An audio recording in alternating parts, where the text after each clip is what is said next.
No matter where you go, remember the road that will lead you home.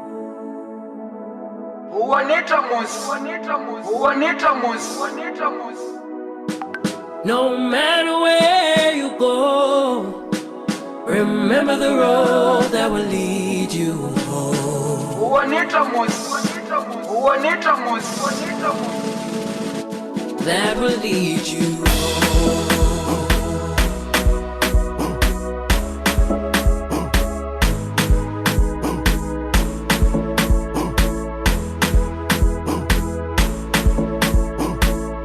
That will lead you home.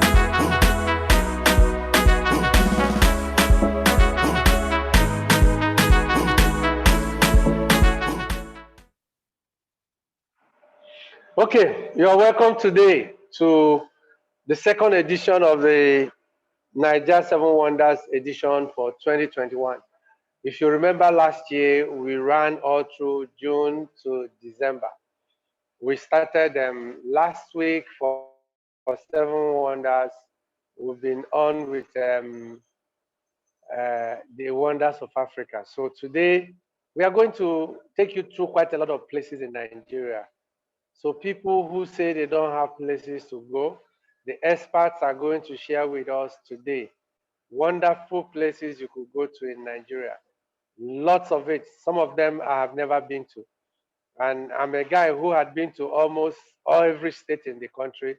I've been through every train station, been on all the major roads in this country. And there are places I've not been to, and these people have been there. So today, sit back and enjoy some of the things we have to share with you today. Our first guest is going to come all the way from Plateau, but we'll share some clips with you before we bring in a champion hiker. If you don't know anything about hiking, Madam Nana is going to teach us quite a lot. Not everything today, but in the months to come, we have to bring her back to share with us the rules of hiking, everything. So we'll take one or two clips, then we'll bring Madam Nana on. But before I go, please, there is something I need to share with you. I'm sure you know what this is. This is the mask. There's a third wave. Whether you believe it or not, the third wave is on. Please wear your mask in public places. Use sanitizer at all times. It leads to cleanliness also. Don't forget this advice. I think those of us in travel business, have to take this thing more serious than others because we have suffered the most. Thank you.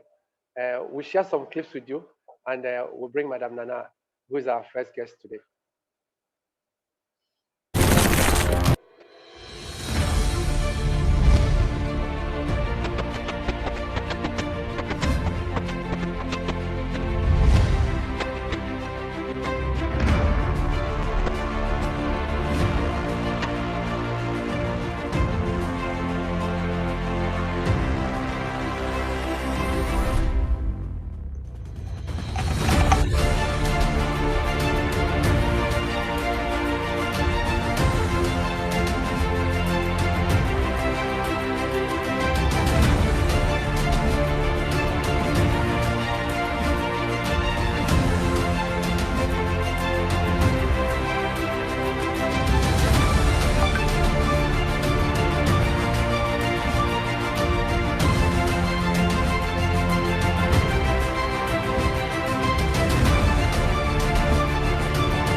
No matter where you go, remember the road that will lead you home.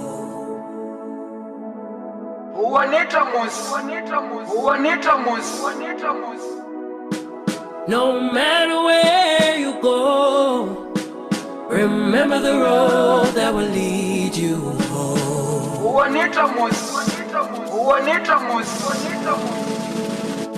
that will lead you home.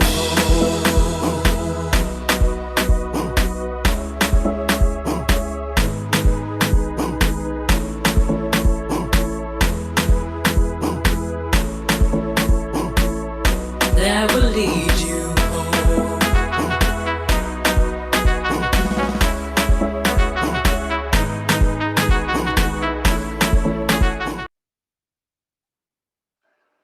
Okay, thank you. For those of you in the waiting room, they will be bringing you on. And uh, before I start, I want to share good news with you. Akwaba is coming on November 29th and 30th this year. Akwaba will be coming up at the Co Hotel this year. And Akwaba will be 2 days instead of 3 days because we have to make sure we obey the COVID rules and the rest of them and space people well. So, and Akwaba this year, the theme will be on leisure and hospitality. If you notice, we are doing quite a lot of things on hotels, hotels and leisure, because that's the first part that needs to recover. The business part of it will come. So Akwaba is back this year due to popular demand. So all those people, state governments, hotels, countries that are calling and sending messages, and I know Akwaba is in your budget, will be willing to work with you today, but this year, but it will be for 2 days, on 29th and the 30th of November, and it's taking place in Lagos, usual venue, Eco Hotel. So look forward to that. And for those of you in cargo and exports, I think you should have registered for the cargo conference by now. It's the first time in Nigeria that you're having aviation, cargo, and exports in one building. Nigerian Export Promotion Council, Nigerian Export Processing Zone Authority, Nigerian Investment Promotion Council, NCAA, FAN, NAMA, SACOL, all the regulatory bodies, everybody that you need if you want to export something in Nigeria, they will be there. So if you have questions, all of us need to get into export business. And I'll tell you why. A particular airline brings one passenger aircraft every day to Nigeria, but it brings 5 cargo planes to Nigeria every day, and these planes leave empty. They come in fully loaded and they leave empty. We need to change that. We're a very productive nation. We shouldn't be just consuming and consuming and consuming and giving nothing in return. So this is our own contribution to change that dynamics. And we are happy that almost all the government agencies are willing to work with us. So please register if you are in cargo business or in export business, participate at that particular event coming up later in the month. And that event is by registration only. It is not open like Akwaba. By registration only. Akwaba is 29th and 30th of November, Eco Hotel, Lagos. So thank you. We are going straight to Plateau. So is Madam Nana on? She's our first guest today. Yeah, good. I said good. Is it afternoon or evening, everyone? It's still afternoon. It's still afternoon, Madam Good Nana. afternoon. Okay, can we go hiking today? Always. Okay. I'm ever ready for that. Okay, can you introduce yourself a little? So, I've known you for like ages, right? We have known ourselves from the beginning of our careers. So, but I want other people to. Yeah. So I want other people to get to know you. Okay, thank you very much. My name is Mrs. Nana Dashe Yakubu. I'm the zonal coordinator of Nigerian Tourism Development Corporation, North Central Zone in Jos. I'm also an author of a book and also a passionate hiker.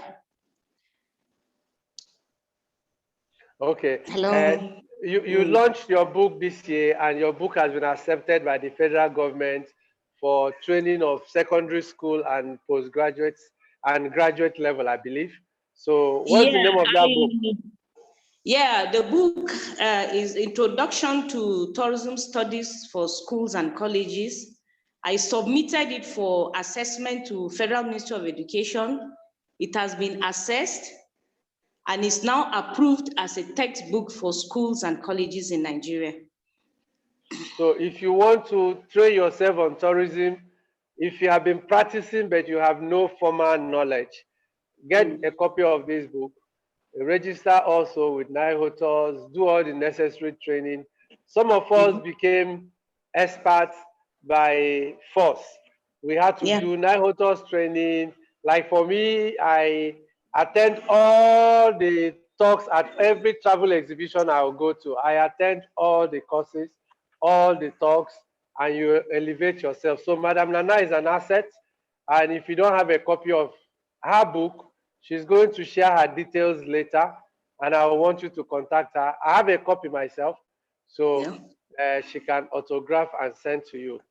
Okay. You now need the new productions with the approved logo on it. That one, yes, the Federal Ministry of Education logo is on the new productions approved. Okay. And the book launch is coming in October. Okay. Thank you for helping tourism in Nigeria grow. So let's go straight to business. You're supposed to tell us your top 4 favorite destinations in Nigeria. I'm sure my team have the pick in Nigeria that you recommend for people. Okay, one of my 4 destinations I love to recommend to people is the Bachit Basalt Rock Formation in Riom. It is also called Kagwang Bachit Basalt Rock Formation in Riom, but in a little village called Bachit. It's an hour drive from Georgetown. The basalts are beautiful terrain-lace basaltic rock formation, very long stretch of magma flow, and is said to be 64 million years in age and one of 5 in the whole world. It has drawn a lot of tourists, researchers, geologists from all over the world. Believe me, by the time you visit the Bachit Basalt rock formations, you will not want to leave that environment. It's a very beautiful environment. Beautiful. Yeah, I agree with you. Go ahead. Yeah, it's a very beautiful environment, a very long stretch of flow, as you can see from the pictures. And they, like, people will say that Plateau State is not safe, Nigeria is not safe, but how were we able to achieve this? We work together with the community. We go to the community, we discuss with them. The security agents around those communities, we inform them that we as a group, we're coming as a group to visit the basalt rock formation. And of course, by the time we got there, we were received, we were taken, we had an escort, even kids were following us. So I think some of these things are doable. I would like to encourage us to know our backyards. Let's visit. Sometimes information carried around are a little bit exaggerated, but let's not miss the opportunity of knowing our country. So I want to encourage tour operators to try and include the Bachit Basalt Rock Formation. It's not a common site. In the whole world, you have 5, and you have 1 in Nigeria. I think we should thank God for that, because in other countries they have it in artificial forms, but here we have the real thing. Just look at this. You think it's somebody that came in with a machine to cut these things. But it's a magma flow, natural, given to us by God. So the Bachit Basalt Rock Formation is one of those sites that I would love our tour operators to market to tourists. Okay. And then I want to say something. yeah. I've been there, a beautiful place, and I can tell you there is a German-built bridge, suspension bridge, and ancient bridge, one of the oldest bridges in Nigeria that is on the path to that place. Okay, that's a collector's item. To me, the bridge. Beautiful. I actually couldn't stop to take the pictures because we went in a group, but I noticed the bridge and I asked questions and they said, yes, it's an old bridge. Tin mining too, because you see tin flowing within the magma river. So I think that bridge too is another attraction. Probably the tin mining activities then led to the building of that bridge. It's one of the oldest bridges we have in Nigeria. In Nigeria here, yeah. Because I think it was built by the Germans when Germans were over there. Then the other thing I want to ask is that, okay, it's a beautiful site. I didn't know it's one of the 5 in the world. It's the only one I've seen in Nigeria. But what can someone do there? You're a hiker, so I understand your interest. If I'm not a hiker, what can I do? Sightseeing and picnicking. Okay. Sightseeing and picnicking. But can I swim? Can I swim? Is the water safe for me to swim? Yeah, there are shallow areas where you can just relax your feet and but we don't encourage people who are not so familiar with the flow and the depth of the river to just go in. We don't encourage. Even the villagers will tell you that don't go to this area. This river has been flowing, they said, for like 64 million years. So we don't know the depth.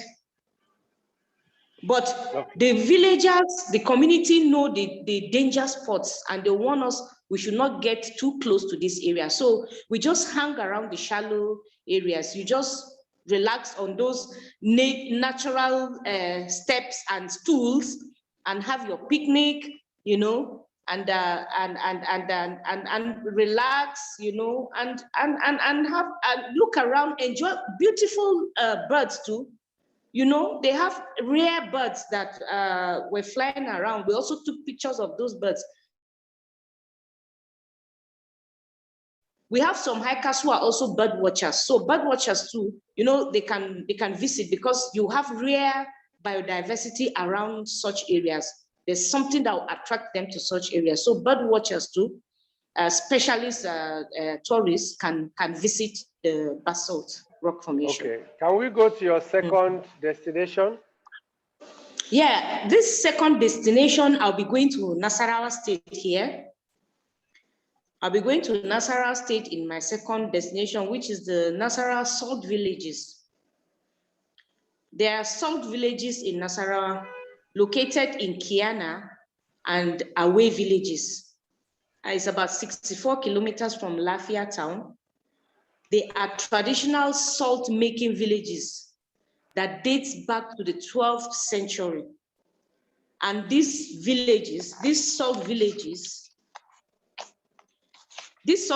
have been carefully preserved to retain the traditional 12th century African settlement, as you can see. Imagine in the 12th century, we already have a technology. It's already a technology where salt is being extracted locally. You can see the settlement, which is the salt hulls and the ridges, the salt ridges and distilling pots. Those are the distilling pots in the salt villages. And for tourists who are looking for cultural authenticity, they want to live the lives of these villagers who have been extracting salt with local technology for years, can come and enjoy these sites. And to say that is enough to tell us that we have a technology. We already have a technology of extracting salt in Nigeria. So I would like to encourage tourists, tour operators, destination planners to also include this salt village. As I'm talking to you now, I have a young producer who I have already connected him with the Nasarawa State Ministry of Tourism, and he will be going to shoot a movie in the Salt Village. The aim is also to promote and market the Salt Village as a tourist destination. So it is already in progress. He's a young producer based here in Jos, but he's been doing a lot of productions, especially around travel and tourism sites. So he came to me, he said, Madam, I would like to do something in the Nasarawa Salt Village. I said, that is beautiful. These are the opportunities we are looking for. And also mentoring youths. That is one area I love. I love to encourage them because they are the future of the tourism industry. So we are already working towards the film production in the Nasarawa Salt Villages, Kiana and Awe respectively. Okay, I've been to Kiana,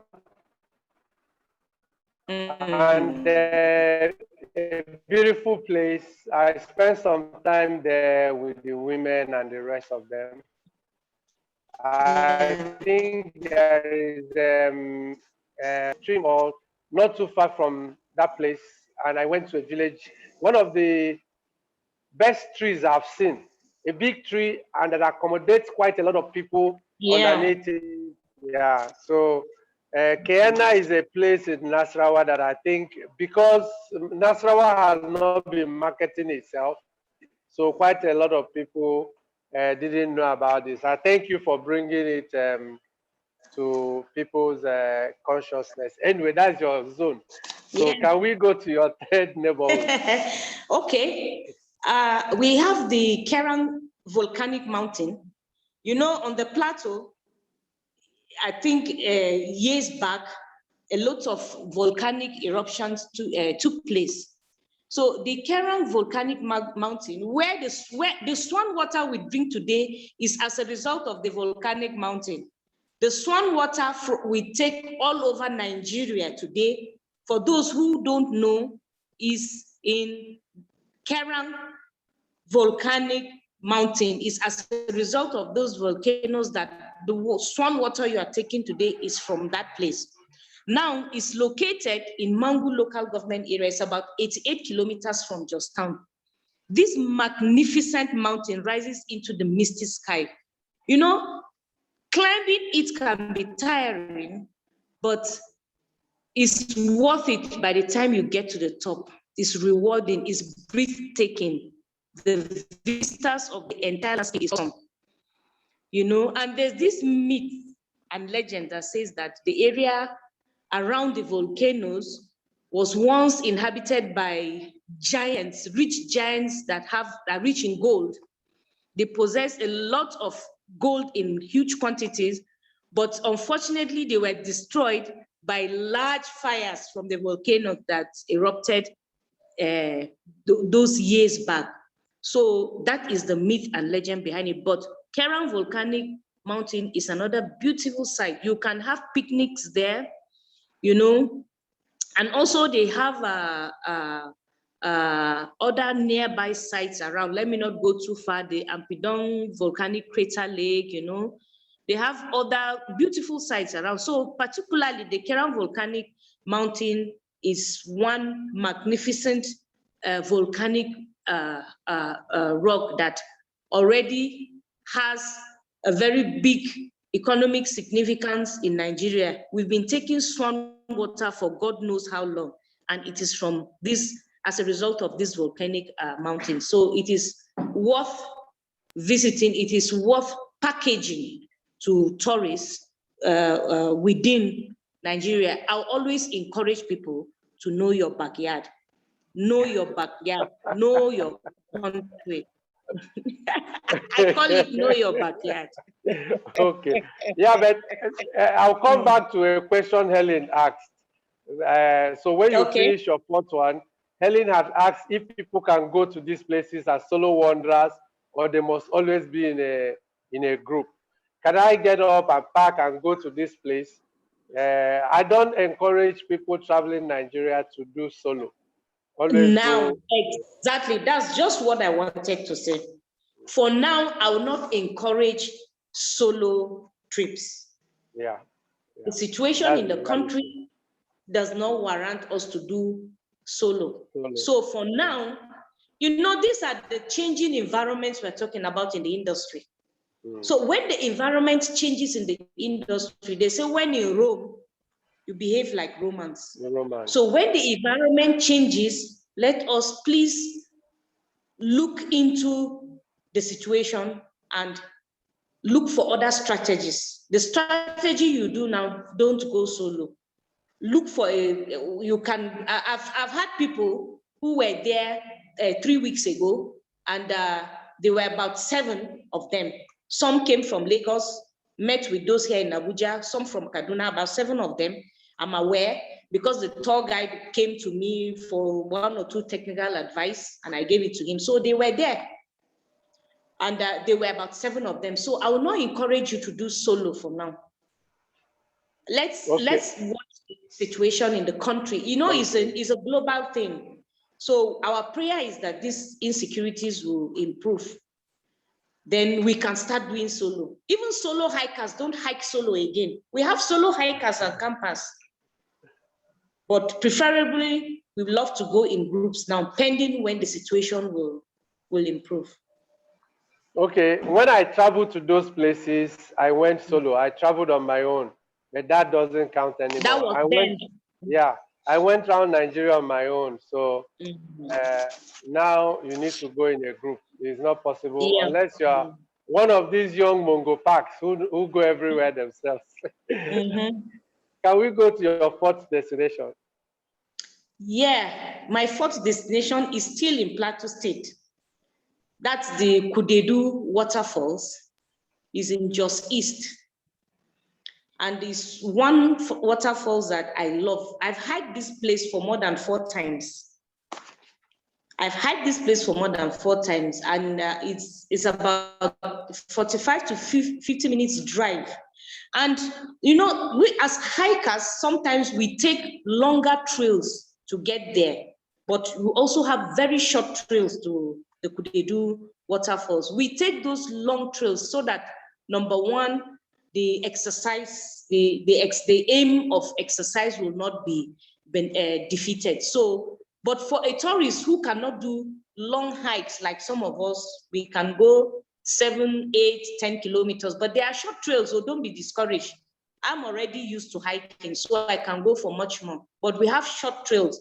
But within the community, to these waterfalls, it's about 30 minutes walk. The distance is not much. And the falls is about, it's quite a very long, high waterfalls, cascading, beautiful. And there are beautiful sedimentary rocks around with a little bit of sand. When we get there, I always call it our small beach. It has a very small beachy sand around where you can relax. On those rocks, you can have picnics. You can play games, You can even have a party. There are people that have celebrated their birthdays in this area, so you can even have a party in around the waterfalls. Honestly, it's one waterfalls that I would love Plateau State to market, because the environment is even safer than the waterfalls along the road. The noise is not as noisy as those other waterfalls along the road. This one is an exclusive, beautiful, serene, with beautiful, if you see the sedimentary rocks, as if it is polished, like a terrazzo tile, beautiful, as if somebody went there and polished those sedimentary rocks. So it's worth visiting. It's one waterfalls that needs publicity because it's a beautiful cascading water to behold. And honestly, I will encourage you to visit these places. When you want to come as a small group, you can contact me. We are already very familiar with these areas. We're already familiar with the community. We can make those contacts. There's something we call Reiki. That's what we do. As hikers, you don't take people anywhere because the so person has hiked that place. We still go back there, do our Reiki. You know, we try to mix with the community.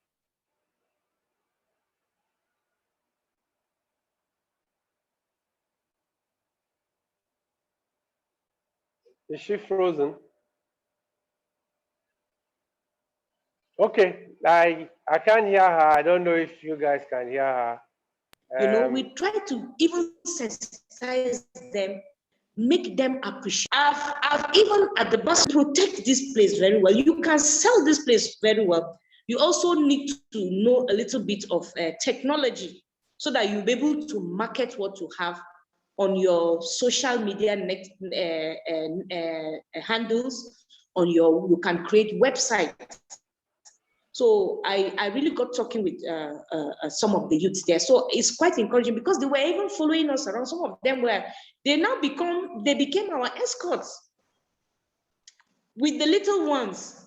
In fact, one of them particularly told me that he didn't know that we Blacks, we Nigerians, we love something like this, that the people they see around there mostly are white. They come for research, they come to see this wonder of nature. I told him that we love our country, we love what we have, we appreciate it, and that you'll be seeing more of us. That's what I told this young man. So it's quite encouraging. Sometimes they said when you don't, it's ignorance. But the moment they are beginning to understand that people appreciate this, we Nigerians so appreciate. I believe that domestic tourism will grow in Nigeria. This is just the beginning. So for me, they said what we are doing today, what the private operators are doing today, wherever you are promoting tourism, marketing tourism, posterity will judge. The future will judge, posterity will judge, and you have contributed to the growth and development of domestic tourism in Nigeria. Thank you. Yeah, thank you, Nana, for that education. I think by the time you leave NTDC, you should get a teaching table somewhere so that you can be. I don't have any teaching. It's just passion. I don't have any teaching there. Okay, now I will have questions for you and others. So please share your details so people can contact you. You talked about the Kawang Bachit basalt. When I went there, I didn't know the name of the village was Bachit. I knew it as Kawang. And No, it's yeah, Bachit. Okay. Now it's always good to include the neighborhood. Then and you it's also in Riom local government where you have the copy, rock the log, formation. yeah. Yes, it's within the same local government. Yeah. I enjoyed moving around that neighborhood. I told you my favorite is the bridge. The bridge is very It's fantastic. fantastic. Yeah. So I've seen a bridge like that. I think in Ethiopia, and I've seen. I don't know if I saw one in Cross. I can't remember. That I've seen that bridge. That bridge is beautiful. So then I actually took the picture of that bridge from the car, so it's not that clear. That's why I couldn't send it. It's from a moving vehicle, so I didn't really get it. I stopped, took the picture, walked on the bridge. I'm a bridge person, so I did all of that on that bridge. So now, you talked about Kena and Awe, the salt village in Nasarawa, and I'm happy that you are bringing this up. And I hope that Nasarawa state government will also help. They are blessed with quite a lot of things. the Yeah. Oxbow Lake, the Ferreroa, some other things that are there. So Kenya is a beautiful place for people who, there are not many villages that make salt in Nigeria. So this is one of them. That is in Yeah. Nasarawa State. Then Kerang Volcano. When you are talking, you are taking us through geography lesson, basalt formation, volcanic, magma, sedimentary rocks. So you can't go to Plateau State without learning geography, Yeah, because the actually. waterfall you talked about is Kudeda, and is in which Kudedi local government? is just east Just local East government. local government. Okay, that's the local government with all the good things in it. Yeah. Okay, so those are your 4 destinations, and Yes. please share your contact. Plateau is one of the biggest destinations in Nigeria. We hope that there will be peace enough for solo travelers to go. But now, if you're going to Plateau State, or you're going to Nasarawa, or you're going to North Central, contact NTDC zonal officer in charge. She's been a great help for most of the tour operators, and I've sent quite some people to her. And she's social media savvy, and she's up to speed on so many things. So, Madam Nana, thank you for sharing with us today, and I also commend you. You ran on time. I'm the one that's taken most of your time. So thank you. If you have questions, type your questions, you will answer. Please share your mail so that we can go Okay, yeah, to. my phone number is 07033416503. My email is nannayaks1234@gmail.com. Of course, my Instagram is Nana_Yakubu. My LinkedIn is Nana Yakubu. Facebook, Nana Yakubu. Well, Twitter, we don't know when, but it's cool Nana Yaks. So you can always. I didn't hear that one of Twitter. Oh, I'm not there. Cool Nana Yaks. That's the Twitter. It's Okay. off, Sha. Okay. So So, they and will share your I phone number for people. also want you to permit me to leave the session, because I'm honestly running a course, and my 30 minutes break is off. I use the break time. Thank God it rhymed with our break time. So I use this break time, and honestly, I'm most honored to be here. Like I always say, my doors are open to our young upcoming tour operators, tour guides, travel destination planners. I'm always available. If there's any information within my jurisdiction that can be of help to you, I'll readily give you those advice and information. But don't forget, my book launch is coming October. It is now official. The book is now an official book. It's listed with the federal government. So Federal Ministry of Education. So please, when I invite you for my book launch, honor my invitation. Ikechi, you come to Jos. Before you sign off, on behalf of Tourism 100 Club, Naija 7 Wonders, I want to say thank you for the role you played when NECA had the accident. Thank With you. you and your man in Bauchi, we worked non-stop for 3. You were on the beat every day. I'll call you, I will call, and I thank you for that role. Without you, though she died, but without you, a lot of things would have gone badly. So I need to thank you and thank the guy in Bauchi for us. It was a Yeah. good. I'm officially thanking you on behalf of Naija 7 Wonders and Tourism 100 Club members. Thank you. Thank you very much. So have a lovely session. Bye. Okay, thank you. So I have so many ladies today, so I'll go to the only guy here now. We are going to bring Kingsley. Is he around? Kingsley is Mongo Park. He goes everywhere, even in the lockdown. Kingsley will call me, where are you? He said he's in Mambila. What are you doing there? Next time, Kingsley. So is so Kingsley, can you speak? Yes, sir. Okay. I've called you the Mongo Paco, so tell us who you are, introduce yourself, and then we can get on. Good afternoon, sir. Good afternoon, everyone. Good afternoon. My name is Wachuku Kingsley Uzo. I'm a solo tourist. I used to be the president of Tourism Club in Lagos State, and I'm presently the co-founder of Nigerian Tourism Lovers. Okay, go ahead. Take us to your first destination. You know you have 20 minutes. Yes, sir. Yes, sir. Yeah, my four destinations are actually Mambila Plateau, the Abraka River, the Ethiopian River in Abraka, Kanoa Forest Reserve, and No, you start with your first one. Let's discuss the first one.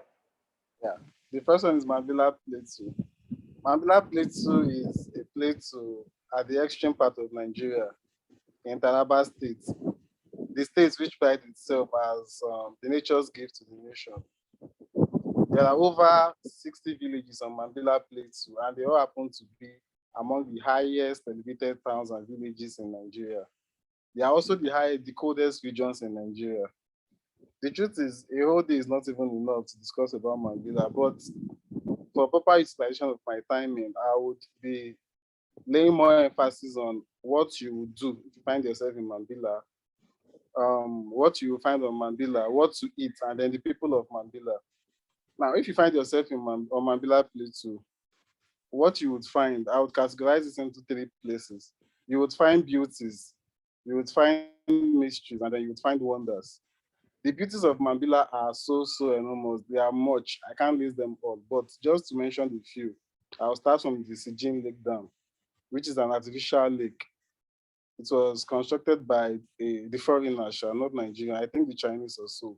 It serves as irrigation to Kankara Highland Tea Farm, which happens to be the largest in Nigeria and doubles as the largest tea farm in West Africa as a whole. It occupies about 700 hectares of farmland. Now, talking about the beauties also, we have over 50 to 60 waterfalls on Mambila, though I was only able to get to eight or nine waterfalls. And the one I love most is one of them, Mbamga Waterfall. Mbamga Waterfall is one waterfall that is beautiful, no doubt, but you would have to hike down in circles of ridges to get to the foot of the fall. Having said that, there are so many wonders. Talking about the wonders, it is on Mambila Plateau that you would find a mountain of death called Chapawadi. Chapawadi is gotten from the name of, like in Fulani language, Chapal means mountain. So Wadi should mean death also. The mountain elevates to a height of about 2,419 meters or so. Now, Chapawadi is the highest point in Nigeria, and it also happens to be the highest point in West Africa. It is also on Mambila Plateau that you would find cultivations of foreign apples. I'm not talking about the local ones, I'm talking about the foreign apples. So having talked about the wonders of Mambila, I'll tell you about the mysteries of Mambila. Remember I said, talking about Mambila, like a whole day is not even enough to discuss about Mambila. Let me leave you with this oxymoron. There is a cave on Mambila Plateau that houses friendly wild animals. Now you wonder, how can an animal be both wild and then friendly at the same time? So I'll leave you to wonder in that mystery. Why I tell you about what you can do on Mambila Plateau. There are so many things to do on Mambila Plateau, but irrespective of the activities you want to do, either you are chasing waterfall, you are hiking mountains, you are visiting beautiful destinations. There are just two ways to go about them, two means to go about them. It's either you are hiking or you are biking. Either ways, they are all risky adventures. Now, if you are biking, you will find yourself biking through irregular landscapes. Like any mistake, any mistake to the left, you are falling into a ditch, or to the right, you are falling into a valley. So, but at the end of the day, you get beautiful results. I call those things risky adventures of beautiful outcomes. You Part of the things you can also do on Mambila is like experiencing their nightlife. If you go to the best clubs in Kimbo, you have good beers, good wines, you listen to good music, except for the fact that you will find their ladies dancing and twerking in long skirt and blouses. So talking about talking about what to eat, I would rather tell you what not to eat if you find yourself on Mandela Plateau. Now, all my life, I have never seen a white carrot until I got to Mandela, and I had to pay the price for eating it for the first time. The white carrot is just like watermelon. It keeps the body from being dehydrated. It supplies water to the body. So that's just about what not to eat on Mandela. Other things are just the regular. Now, talking about the people of Mandela, the people of Mandela are actually very, very accommodating. They are hospitable. They are friendly, just that they are inexposed. Now, I will tell you why I say they are inexposed. They are inexposed in the sense that, okay, look at this scenario. I told a Fulani driver, a man in his early 30s, that I came all the way from Lagos to Mandela. And he told me immediately that he disliked Lagos. And when I asked him why, out of my curiosity, guess what he said? He said I should look around. I should see all this land and all these trees everywhere. That I was free to urinate towards myself anywhere I wanted to. But can I do that in Lagos and go scot free? So I laughed and saw his reasons why someone beloved. Now the only unfriendly people you will find on Mandela Plateau, the only unfriendly people you will find on Mandela Plateau are the security personnel. I'm talking about the soldiers, the police officers, immigration officers. But if you have your passport or national ID card, then you don't have any business with the immigration officers. Irrespective of the hard, the strong head of all those security officers, the borders are road illegally on a daily basis. Fuels and sugars are being exported. Did I say exported? Exported is a legal word. Fuels and sugar are being smuggled out through that route into Cameroon on a daily basis. I tried making a short video of them while they were doing that, and I almost got beaten up. So, and all these activities are actually being carried out in the presence of those security personnel. Well, still talking about Mandela, I can go on and on, but for now, okay, Mandela yeah. gets the attention, the investment, the development it deserves. But if it eventually gets it, wow, you'll be getting 5 times of Oguntoye out of Mandela. And in case you are planning to visit Mandela anytime soon, just have this in mind. There is no heat on Mandela Plateau. There are no mosquitoes on Mandela Plateau. There are no environmental pollution on Mandela Plateau. I'm talking about these unnecessary emissions of carbon monoxide and coal. There are no unnecessary noise. I'm talking of downful driver and motion people. It is just perfectly tranquilized, like it gets perfect tranquility. And also, in case you don't have a passport and you want to go to places like Santorini, Seychelles, Mauritius, and the likes, I know a place in Delta State that I can take you to. All you have to do is just strike a pose and let the picture do the talking for you. I'm talking of Ethiop River in Abraka, Delta State. Now, the Ethiop River in Delta State flows through different communities. They are all under 4 local government areas. And those local governments are Ukwane, Ethiop East, Okpe, and Sapele. And Ablaka happens to be a community under Ethiop East local government area of Delta State. This river actually flows through, this river is a bluish river, just like, as you can see, so it's a bluish river, just like the Azumuni Blue River of Abia State, the Wiki Warm Springs of Yankari in Bauchi State. It is about 50 kilometers long, and it actually provides a source of livelihood for some of the community members.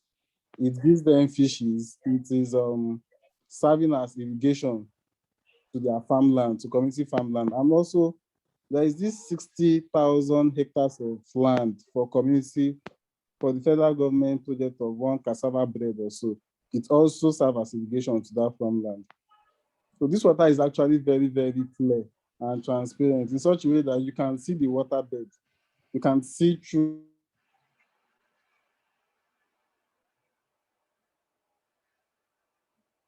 the water. You could see the rocks or sand or Wait, anything under the wait, water. wait, wait, wait, If you are wait, wait, lucky, wait, if you are lucky, you wait. can even, once they notice human Kingsley, wait. Can you hear me? activities, Can you hear me? they run. Hello, I hope you can hear me. Okay, just hang on, hang on. See, so that we don't get lost there. I've seen this picture of River Ethiopia. It looks exactly like Azumili. And I've been to Ethiopia from beginning to the end, all the way to the bridge, right? So where did you take this picture that it looks like it was from somewhere out of this world? Yeah, there is a train station in Ablaka that connects Warri to Itape in Kogi State, very close to Abuja. Okay, the new train, okay. On your way to the train station, it's just before, let me say 5 minutes before the train station, you'll find this bridge there. Oh, this is beautiful. I have been from the tree, the source of the river. I've gone all the way to the bridge and everywhere, and I've never seen this. This is beautiful. Go ahead with your story. Yeah, most rivers, like as I was saying, most rivers get their source from different tributaries. That is, for every river, there is a source, there is a body of water somewhere that plays the role of a source to it. It's either a lake, a swamp, a marsh, an ocean, a stream, or it could even be another river. But the case of Ethiopia River in Ablaka is actually different. The source can be traced back to a giant silk cotton tree in Ubuaja community. Ubuaja community is a village in Ukwani local government area of Delta State. That giant silk tree is always clothed in red and white in a shrine. Is it Onoku shrine or Oloku shrine or so? So if you want to see this water very, very well and you don't want to stress yourself, just go to any of the beach resorts in Ablaka. There are like about 5 beach resorts in Ablaka. I'm talking of Makati Beach, Rivertel Beach, and many other I can't remember. But if you lodge in any of the resorts, you would see the water flowing through. Now, before I leave Ethiopia and go on to my next destination, there is this, I call it a mystery question that has been popping on my head since I visited. If that giant silk cotton tree is being cut down, will the river still continue to flow? Now, while we reminisce on that question, I'll go to my next destination, which is Kanawa Forest Reserve in Gombe State. Go ahead. Yeah, Kanawa Forest Reserve in Gombe State.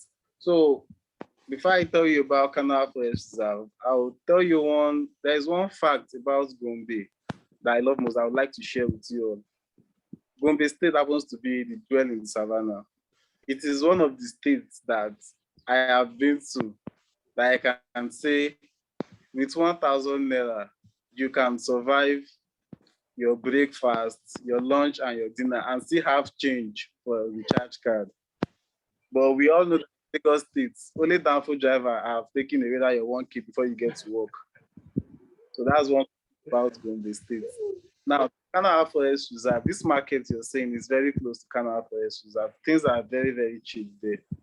Kanawa Forest Reserve is in Kanawa and is in a local government called Delba Yamatu.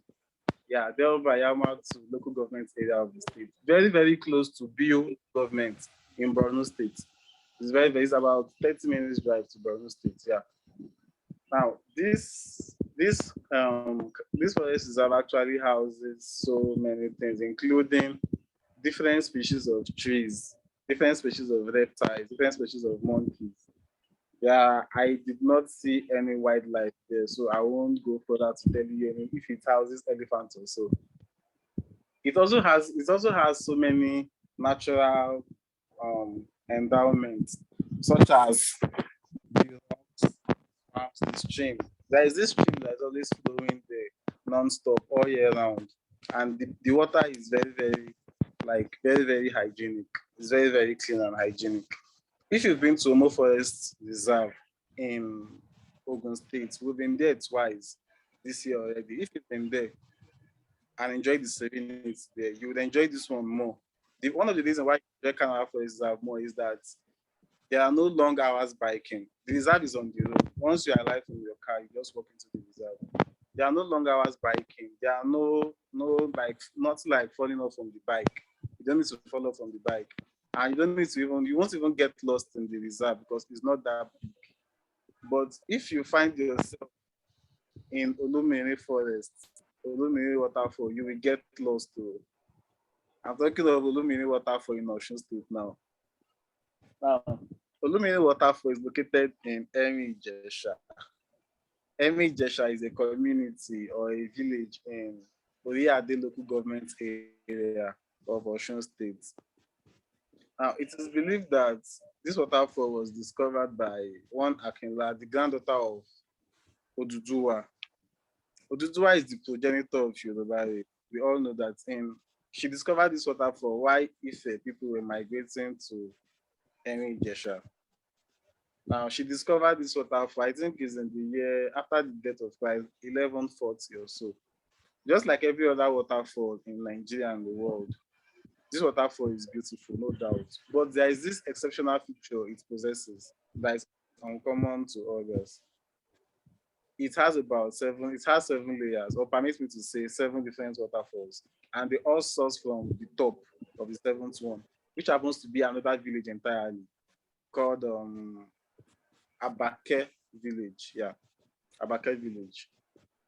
And there is this thing about this waterfall. I've been to this waterfall countless times. I've been there twice this year already.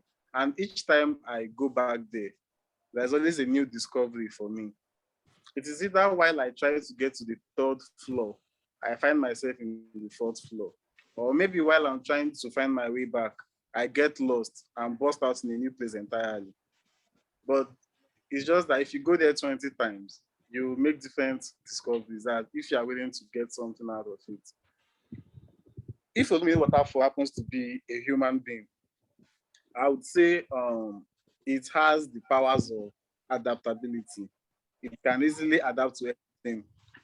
My reason is that you can get Idere, Idori Hills out of Olumide Waterfall. I'll tell you why. There is a spot just high above the second layer, in between the second and the third layer, if you can find your way to that spot. If you stand on that spot, you could see the whole village, the whole Jesha community. And we all know how pictures from Idere and Idori looks like. I have a replica of that picture from the last time I visited there. So anybody would think it was taken from Idere or Idori. Now, another reason why I said it has the powers of adaptability, because it has so many features of other destinations in Nigeria. You can get Uwu Waterfall out of Olumide Waterfall. And why did I say so? From the second layer of Olumide Waterfall, the way the water drops, it drops in a long, tiny line, just the same way Uwu Waterfalls, the drops on Olu Waterfall, like the way it flows at Uwu Waterfall. Now, if you are walking from the first layer to the seventh layer, it will look like an adventure in Omo Forest Reserve, as if you are going elephant training. So you would agree with me that you can also get an entire forest reserve out of Olumide Waterfall. You can also get a farm grazeland out of Owo Waterfall. I can go on and on and on and on and on like that. So what this Olumini waterfall is not like, I know it's very, very like a common place. Almost everybody knows about Olumini waterfall, but I'm trying to tell you something different about it. There are so many, it's just like there are so many destinations in this destination. It is a destination to other destinations in Nigeria. Thank you very, very much for having me. Okay, I think I'll clap for you. You know why? You've been able to blend your story. Your storytelling ability is massive, and your choice of word. You took us from Mambila. You integrated us quickly to Ethiopia. You took us to Kanawa and ended up in Olumiri.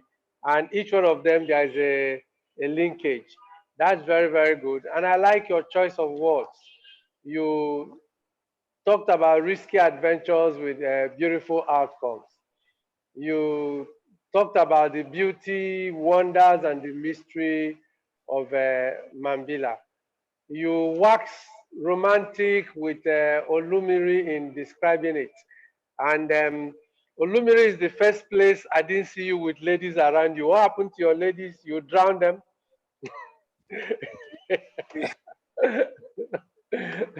So it's always good to travel with beautiful ladies with you. I can tell you, it makes the trip very, very enjoyable. So It your makes it so better. yeah. I like the pictures came out well, and unfortunately, people who are going to go on those trips might not have the same ladies.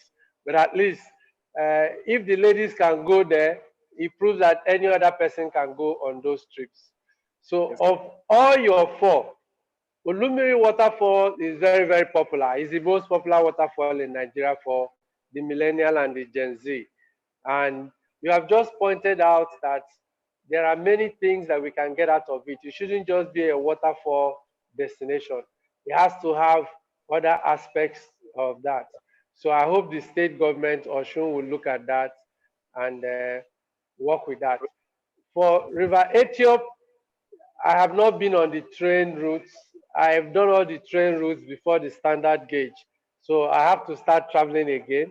Like I said, I've been to every major train station in Nigeria except in Guru. So now I have to start traveling again. Now we have Lagos, Ibadan, and the Tapo. So I commend you for taking us on this. And the 5 resorts in Abraka. And I think I've been to most of them. I think I've been to all the resorts in Abraka. Abraka is a little beautiful, wonderful place for anybody to go and visit and hang out. And I thank you for taking us around Nigeria, one place in Mambila, one place Kanawa. I've gone around Gombe State. I didn't know about Kanawa, but I'll find out. You know, some of the places I've been to, I can't remember the names because I went from Numan, I went through Kaltungo, I lived in Kaltungo, I went to Tula, I went to Kumo, I went all around Gombe. So, but maybe it's one of those places I've been to that is called Kanawa now. So these are places that we need to rediscover again. So I thank you, Kingsley. Share your details with people so people who want to go to these places can contact you. And once again, I commend you for what you've done. I have to ask Bethel why I cannot eat white carrots. I can eat anything. My stomach can take anything I choose to eat. So I will find out why I shouldn't eat white carrots. I've never seen one, so I look forward to that. So you're a good storyteller. This is a travelogue. The only thing missing is where to stay. You've told us who we can see, what we can do, where we can go, how much it costs us. The only thing missing in a complete travelogue is accommodation, but that's for another day. So I thank you for this. This is wonderful. So please write your details so people can get across to you. Thank you. So we'll start with the first lady. Who do we have on now? Okay, the Ibadan twins. Okay, the most famous twins in Africa. They go everywhere together, so we can't separate them. So we have to put them together. Powerful force. Get two for the price of one. So can we have the Oguntoye twins on now? Okay. Hello, student. Yeah, yeah, it's nice being on this platform. We're very happy, right from the city of Ibadan. My name is Kingsley Oladele Oguntoye, and I'm Taiwo Oyedele Oguntoye. This is my aburo. Yeah, we are the founder of Twins World Creation and a brand of Twins Tourism. We venture into tourism over a decade, going to 15 years now, and to God be the glory. We are here to, yes, what we do is basically about using the aid of twinning to drive tourism, and that will center on our presentation today. Basically, we don't want to keep you waiting much because the time is fast spent. So let's just go straight into our presentation. So firstly, we would like to talk about Nigeria being the land of twins, and we are talking about Igbo. Nigeria is placed on the world map with two twinning phenomena. One has to do with the ancient killing of twins in the old Calabar and Akwa Ibom. Likewise, now the highest concentration of twins. The killing of twins was said to be abolished by Mary Slessor, which has to do with the old Calabar. But still, it's still saddening us that twins are still being killed in Nigeria. And that is some part of Abuja, like the Owambi, Kakuna, that's the Gwagolada Area Council, and some Abuja Municipal Area Council as well. So we wouldn't want to bore you with that. That is still work in progress. But the land of twins, the one has the highest concentration of twins in the world, and that is why we welcome you to Igboora, the land of twins. Located in Ibarapa. So if you're coming from Lagos, it's 80 kilometers. That's about like 50 miles north Lagos. And then from west Ibadan, that's about like 58 meters. So we're talking about the distance in which you can get through Igboora. And God has blessed this town massively, which has the highest number of twins in the whole world compared to other European and US. With the statistics, Igboora has 158 twins per 1,000 baht. That's if you're doing comparison compared to Europe, which has 5 sets of twins per 1,000 baht. That means we have about 45 to 50 per set of twins per 1,000 baht in Southwest. So we've been lucky to have the highest number of multiple baht. So we deem it fit to project the town in terms of what can be of benefit to that town in terms of twins tourism. And the phenomenon twinning has to do with the food they eat, the Kokoragida and the Ilasa or okra leaf, as well as the genetic propensity. But when you're talking about the genetic propensity, we are talking about is not only for indigenes. So you can visit the town and have twins. Like a woman presently that resides in Igboora has 6 sets of twins. So, and it's a nuclear family. So a woman has 6 sets of twins, and she's not even an indigene of Igboora. So some other, I remember there's a team from the Queen of Lingans send a delegate of 9-man team to come and visit Igboora and come and see the peculiarity of this town. And they send a 9-man team all the way from England. Coming to Igboora, they find that this species of yam species called Ikokuragida was taken to England to go and plant and see the result. Unfortunately, though we plant germinate, but unable to give the results, the multiple results in which this town is being known for. This brings that there's a subsoil.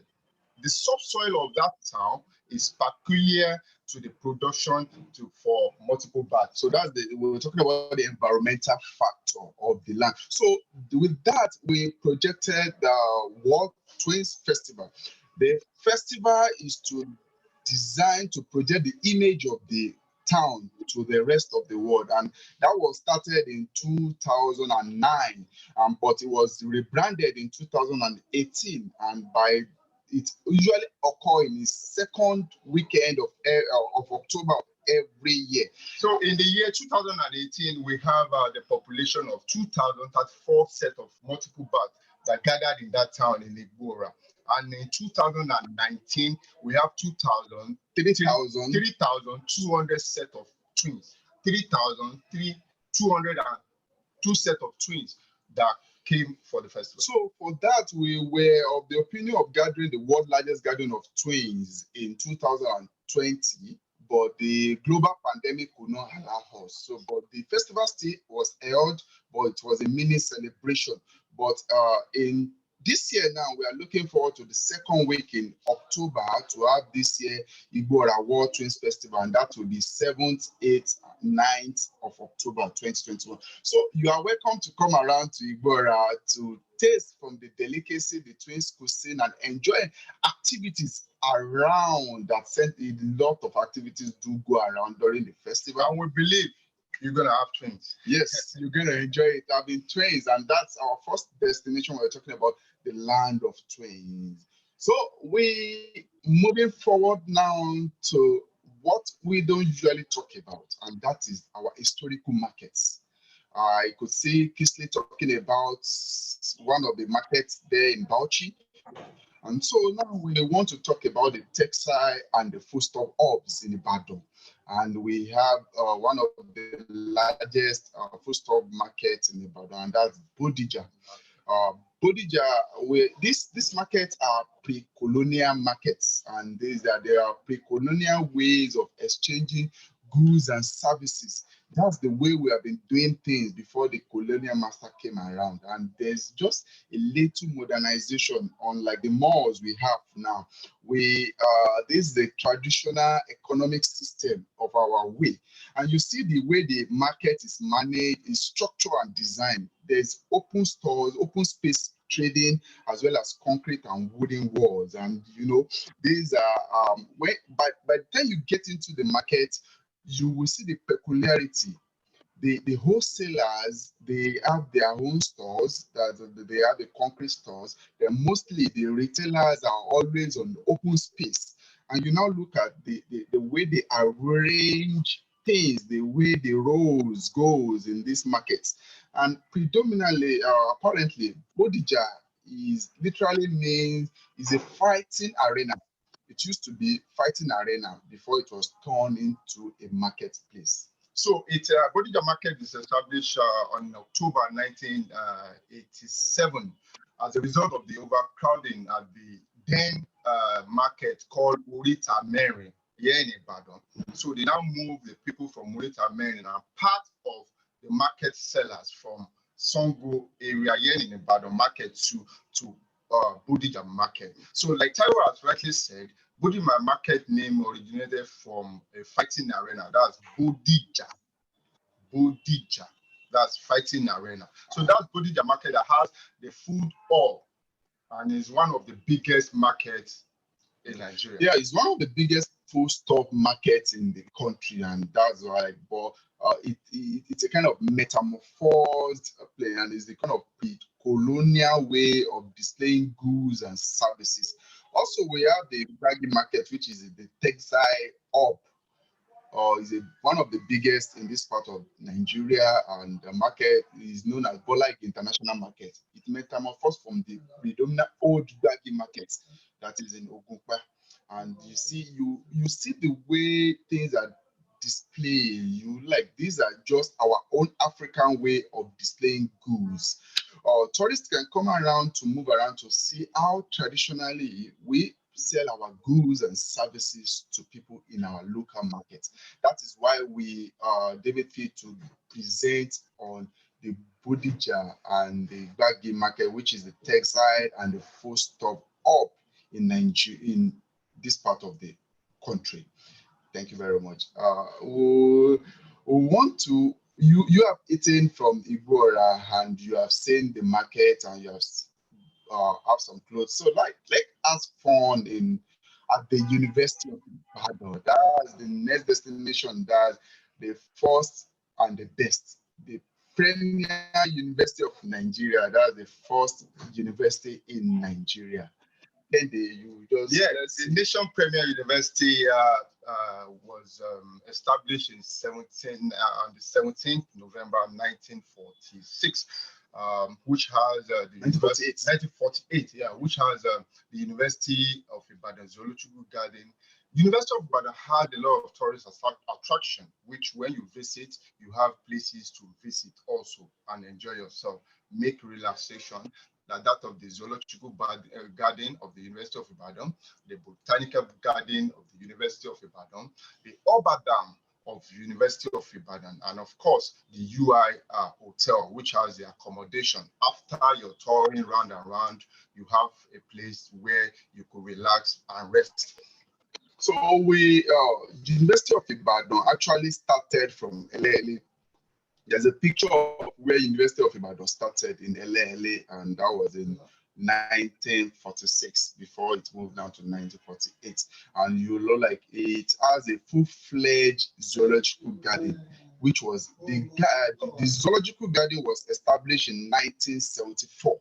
Yeah, 1974, and that has the garden, the zoo has the highest collection of animals in Nigeria, which industrial-based zoological garden with the highest collection of animals in Nigeria, and the area of arrangement has to do with the avians, the carnivores, the herbivores, the large, the reptile section. Most of the interesting thing is the snake section, which has collection of different snakes, species, like cobra, like python, and the rest. And the Zoological Garden of Ibadan is open from Monday to Sunday, so you could come around with an access fee. Yeah, there's an access fee, and one of the interesting things is that if you come around in the early morning when they feed these animals, you will see the way they are feeding them. Basically, our lions in zoo, they do eat from Monday. They feed them on Monday, Wednesday, and Friday. So you can come around to see them how they feed them with raw meats. You can see the way they feed the animals when you come around. And also, we also encourage people, visitors, like philanthropists, to also donate to the Zoological Garden. Like you could have your name, like Mr. Kechi Lion. So we have like the late Are Musulumi of Yoruba land, late Are Arishekola Lao, as a lion donated to the Zoological Garden. That's the lion that died a few years ago. And so there's Arnold that died a few years ago. Also, we have people doing in UI. There is a lot of museum around inside the university community, but there is one central museum that is known as UI Cultural Heritage Museum. That is located at the uppermost floor, the gallery of the Churchyard Hall of the university, and it has collection of over 300 cultural objects. And most of these objects are from shrines, as well as other worship places in Igbo land, Yoruba land, and the middle belt space of Nigeria. And we have some collections like the Orisha Biamo, then the wooden head of beast, then and of course,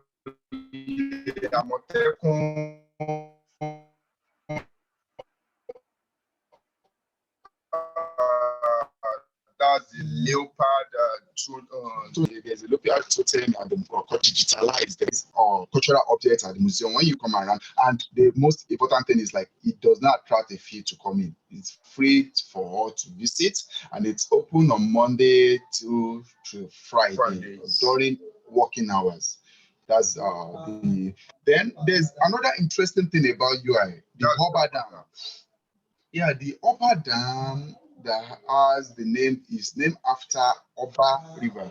That's you. If you know Gumosho very well, you will know the Oba River in Odoba as well as Oshun, both linked together to come in to Oba Dam, and is known as Oba Dam. That's the inlet to the dam, and the dam is outlet into Ele River.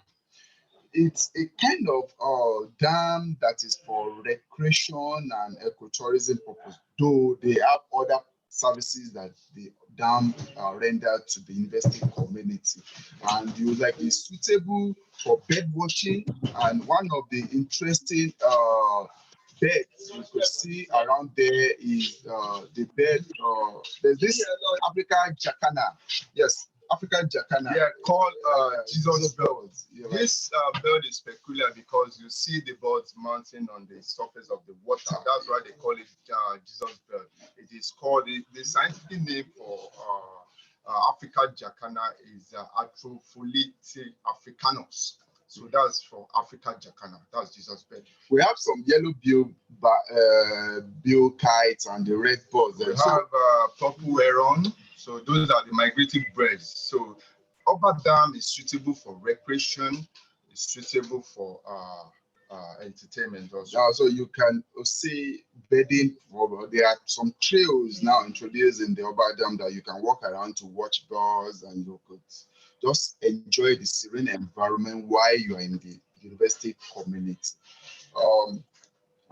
In the similar vein, we'll talk about the University Botanical Garden. That has a collection of fauna and flora in abundance, with different sections in the garden. You have the children garden, you have the medicinal garden, you have the rock garden. This segment has been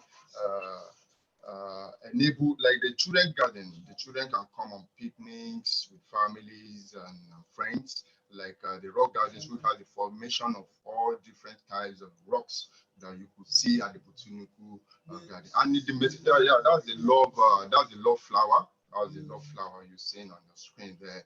You have the flora and the fauna. You could find that at the botanical garden of University of Ibadan. Though it attracts a fee for entrance, but it's minimal. It's much cheaper than the zoological garden. Also, another thing that interests me most in the University of Ibadan is the architectural structures. When you look at the structures around the University of Ibadan, you see the way they design, like the administrative block where the vessel is, the torso, the tower, that indicates it is like a ship light. When you look at it from the other end, you see like it looks like a ship structure. Also, the Senate building is academic cap. Yeah, you'll see the structure, like, so there are a lot of fascinating things to do in the University of Ibadan. When you're coming into University of Ibadan, don't think about the zoo alone. There are other things you can do in complement with your visit to the zoo. And of course, the University Hotel, there's the UI Hotel. I think that's the hotel that the institution-based hotel that has the highest room in Nigeria. About 110 rooms. University of Ibadan Hotel has 110 rooms, and that's the highest I can think of any university hotel having in Nigeria. And so when you, after your activities around the investor, you have a place to stay. And I think the hotel is very fascinating and very accommodating, and the hospitality you could get there is superb as well. So because of the time, we would like to stay there to just let you know that there are places you can enjoy when you're around this zone. Okay, thank you for the twins for this presentation. Share your contact details so people coming to Ibadan will get across to you. First of all, I'm happy that you're thinking of having a Guinness World Record event for the twins. 2,202 twins. That's a lot of twins to have at an event. And Igbora is, I'm sure that the British didn't just take the plant and the soil. They must have taken some genetic materials from your people to go and sample. They will have done DNA and all of them to find out the combinations that bring back to that. Bodija market, you said is 1987. I thought it was before then under Bola Ige. So that Bodija market came. 87 is after Bola Ige. So maybe you check that. Then Bagi market and Ogunkwa. Okay, I can talk because I schooled in UI. I lived in Ibadan. I met my wife in UI, so UI has a special place, has a special place in my life. And I lived at Obadam. Yeah, exactly. So yeah, and I go fishing on Obadam. I didn't know how to fish, but my girlfriend then could do the rope thing and drop it, and she's able to catch the fish. But when I drop mine, they will eat the birds and they will run away. So Obadan was a very beautiful place. I lived there, so I'm happy to hear there's a trail there now. Then Seventh-day Adventist Church, they always had their picnic there and at Botanical Garden. So I went more to Botanical Garden when my friend who was 7 day always invited me to the Botanical Garden. I have a question. Do they have a swimming pool at the Botanical Garden now? No. Okay. So I thought I saw a pool, so I was wondering where the pool was. So That was Oba Dam. that's Oba Dam. The picture you see in Oba Dam. There's a pool now in Oba Dam. No. The picture you saw was in Oba Dam, not Dam. Okay. Not Okay. Botanical Garden. UI is beautiful with plants, with animals. At the zoo, when last I was in Ibadan, you took us to the zoo. Is Aruna still there? Aruna is there. Oh, okay. But we have the taximized Aruna at the museum.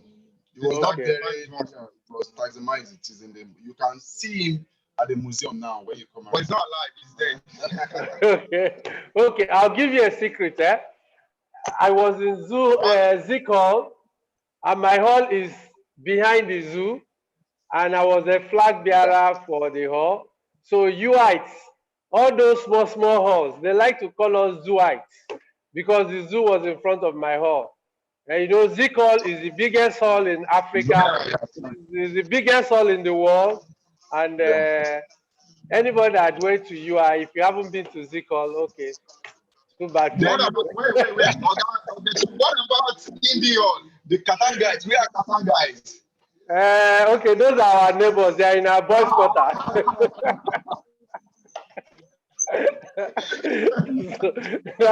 They are boys' quarters. They are the noisy neighbors.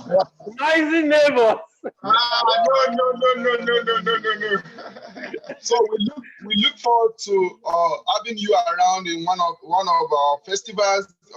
Mostly if you can make it around for this year festival coming up with the grand finale in October 9th, 2021.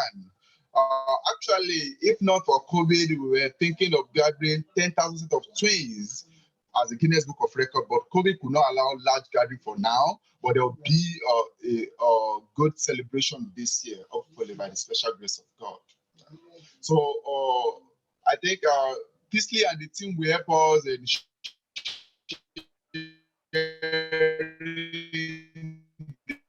the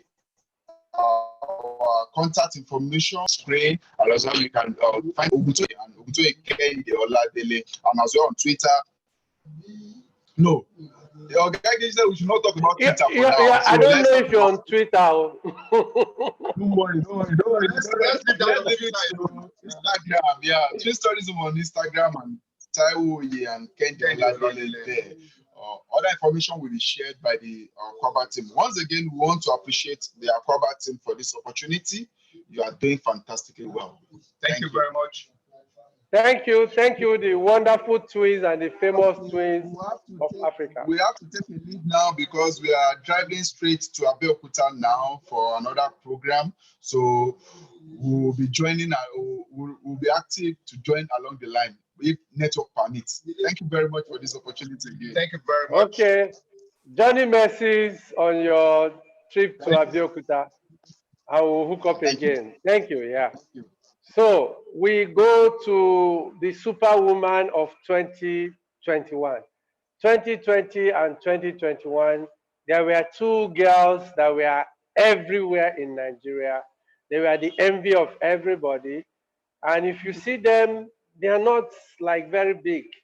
And one of them will be one of our guests next. Her name confuses me anyway. Today is Cordis, is Madis, is Marinuela, is I don't know how many names she has. So Cordis, can you come on and introduce yourself? Good afternoon, everybody. Good afternoon, sir. Afternoon. My name is Umeokoli Cordis Maria Yotamara. I'm the team Okay, lead. I forgot Tamara. Okay, not Tamara. Okay, I didn't get that one. Okay. It's Yotamara, not Tamara though. Tamara is Ijo, so it's Yotamara. I'm the team lead at Madis Travels and Tours. Okay, today I'll be talking about 4 destinations in Nigeria. So I'll be going on with Obaku Cave and Waterfall. So Obaku Cave and Waterfall is located at Owerri Zukala in Orumba South local government of Anambra State. The cave, which happens to be the biggest cave in Nigeria and arguably also said to be the largest in West Africa, has about 204 steps on descending to the cave. It has a waterfall, and this waterfall is a descending waterfall, just like the Ayikunuba waterfall in Osun State. This cave actually serves as a hiding place to the people of Owerri Zukala back in the days of war and also in an unrest state in the community. This cave has a deep and a complex rock formations with roomy compartments, and it has a setting of a modern day apartment. In this cave, you will see a sitting room, and this sitting room has a seat on it, and this seat is called a seat of authority. And this seat of authority is actually where the community believe that this seat is where the gods of Owerri Zukala do sit back then to address the people of the community. Yes, that's actually where the seat where I was sitting then there in the picture on the screen.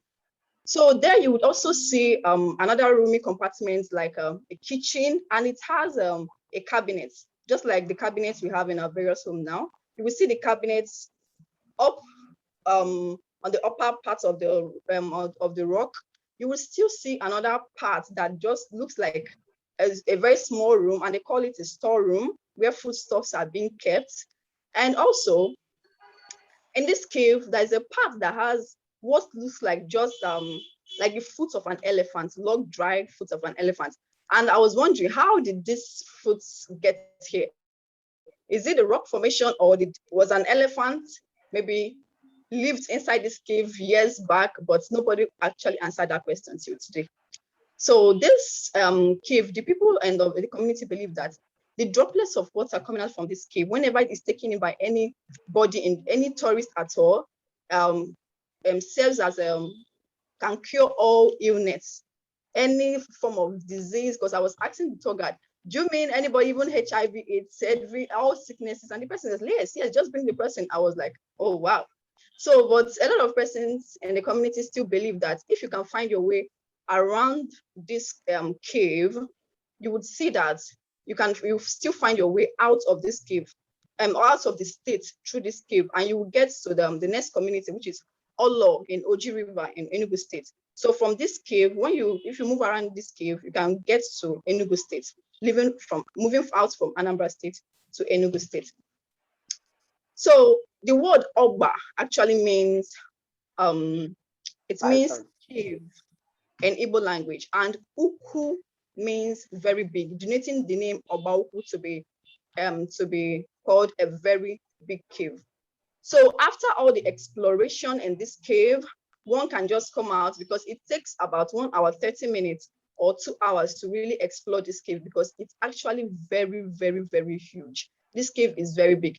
And one fascinating thing I love about this cave is how its roomy compartments actually came about, because a lot of caves I've been to in Nigeria, for example, name is Obunike Cave and some other caves that I don't even know their name at Olo and different communities I've been to.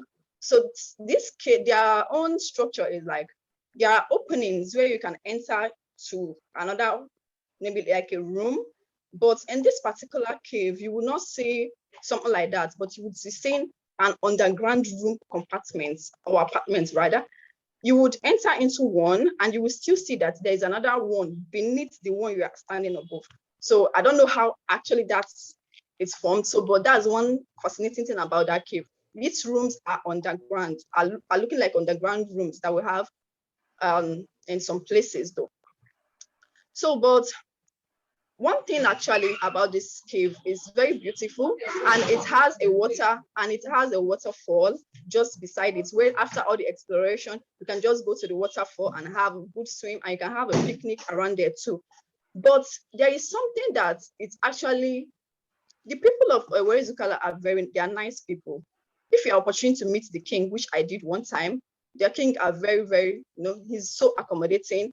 He even had to, when I told him where I'm coming from or what I do, at first he wasn't giving me a listening ear, but when I talked about a lot of tourist destinations, he sat down and we had a long conversation and a lot of things. So he even went extra mile to getting out all the contracts or the things from the government and a lot of things concerning this particular destination. And we really talked at length. But I believe the king doesn't know that the tour guides that they placed on this particular destination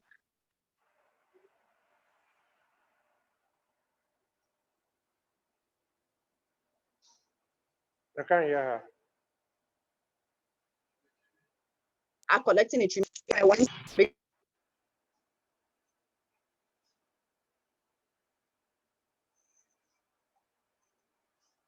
I can't hear her.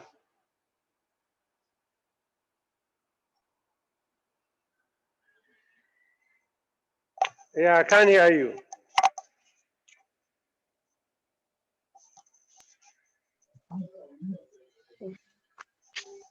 Okay. Can you hear me now? Okay, I can hear you. Yeah, go ahead. Okay. Yeah, you are talking about the king not knowing that the guides were collecting money. Yes. Normally, the king know that they are collecting a certain amount of money, but I think he doesn't know that the money they are collecting is so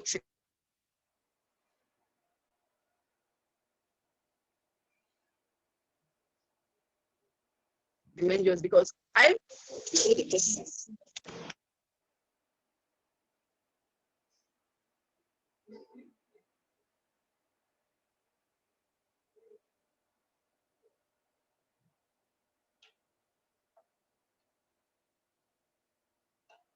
Is it just me? Huh? Okay, if you can hear me, cut off your video. So let's try and rely on your voice alone. Okay, that's better. So start talking. Let's see if we can hear you.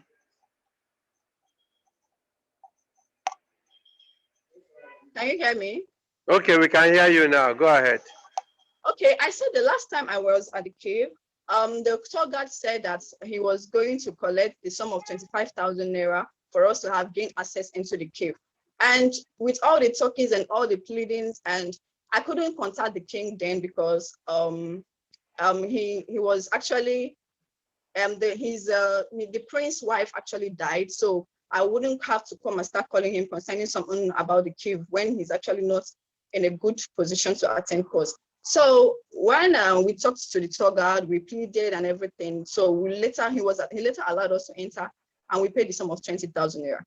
And a lot of persons have been calling me to ask about the tour guide and a lot of things, and they still come back to me telling me about the same amount that they collect the sum of, maybe if two persons wants to visit the cave, you will see that maybe they will pay 7,000, 8,000, 5,000 just to enter, gain access to the cave. They don't. I think they should have a specific amount for tourists visiting the cave, just like Obunike Cave that per head for a tourist to visit Obunike Cave, we can actually pay the sum of 1,000 naira each. But this cave, you'd pay a tremendous amount. And I've seen a case of a friend also visiting with some tourists, and he paid the sum of 36,000 naira because they were about 12 or 15 in number. He paid about 30-something thousand naira, and he's actually scaring a lot of persons away.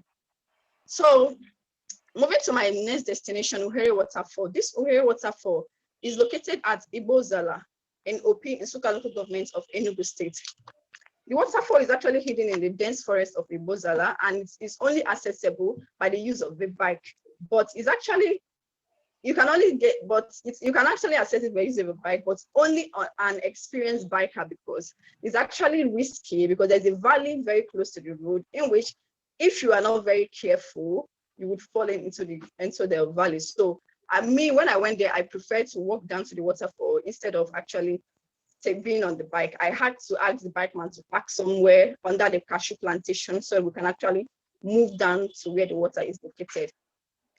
But mind you, when you visit this, if you are going to visit this waterfall, you shouldn't, if you just tell the community or anybody, random person, that you're going to Uhere Waterfall, a lot of persons might mistake it to be Uhere Lake, because there's a lake in the community also known as Uhere Lake, and it's a waterfall. So if you actually want to differentiate it, so you would say we are going to Ishi Uhere, which is the head of Uhere, or if you're going to the lake, you say we are going to Nwa Uhere, which is the child. Nwa means child in Igbo language. So because in OP there are about 7 lakes that make up OP lake system. So there's that. So the people in the community believe that this water is a gift from God, because an elder said that this water came about when there was no water in the community back in the days. So as they were praying to God and all that, so the farmers just noticed that there's the water gushing out from the rock somewhere down there, and all the villagers moved there and they praise God, and till date they still worship the water till date. So, and the villagers also believe that this water has a potential of announcing the death of a noble person in the community with its thunderous sound and intensity as it descends. If you look at this picture on the screen, you would see a shape like a triangle formed by the cave. This is actually a door, or will I say an opening to a cave with a room. It has a very large space or a compartment that can actually take an entire village. But we didn't enter into it deeply because we don't know how safe it was, because we only just went there with one person, and there was not a lot of elders to tell us about the cave. So we only ended our tour in the waterfall and we headed back.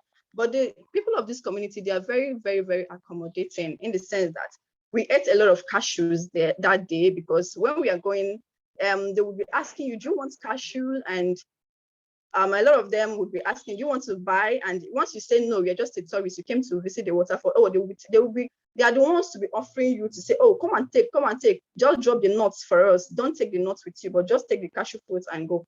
And actually, I would say that this water is very, very beautiful.